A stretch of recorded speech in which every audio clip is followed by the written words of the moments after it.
a typical example for me at Woodcote, where I am the head teacher. Last year, when we were looking at a curriculum after actually using Smart App and seeing where we were and what we needed, we lost a teacher. We lost an English teacher, and the default position was go and replace that English teacher.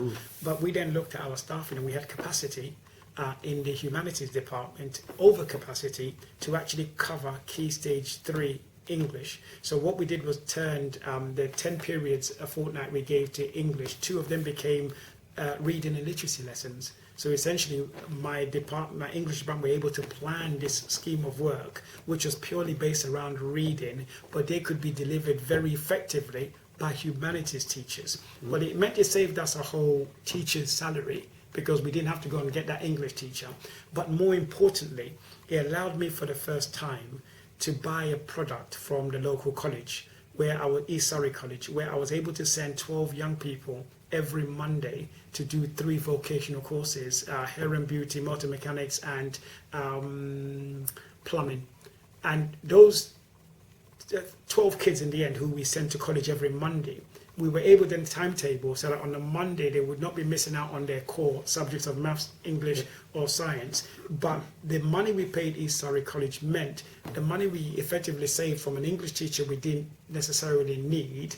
Would have been desirable to have one, because it made it easier to run the timetable, but allowed those young people, those 12 young people, our commitment then was to make sure we had somebody to drive the minibus every Monday, take them to East Surrey College, stay there with them to sort of support them through the day, and then bring them back half a day a week. But it meant those kids that were doing a level 1 course, that at post 16 they could transition quite easily to the level 2, hair and beauty, things that we couldn't offer to any capacity in our school. And I think you then saw the engagement of those kids when they came back to school, knowing that even your behavior, if you don't, because we made them all sign a contract, because we sold this as we're offering you this, nobody else is getting this, it's costing us a lot of money, but we're investing in you because we know this is what you've told us you want to do, and we can't offer it at the school. And I think the turnaround in terms of their own engagement when they came back to school, but it meant they lost an option that they would have been poorly suited to take anyway. So pushing them into a history GCSE or a music GCSE because that's what's in the block, it's not going to work. But creating this in an add-on, even though it's delivered externally, was only possible because we knew implicitly what our staffing was and where capacity was. And humanities teachers, I mean, I'm a history teacher, but I've taught English. There's a lot of crossover skills. And as long as you package it right, you then are also looking after the well-being of those humanities teachers, because they know they're not responsible for 80% of the English curriculum.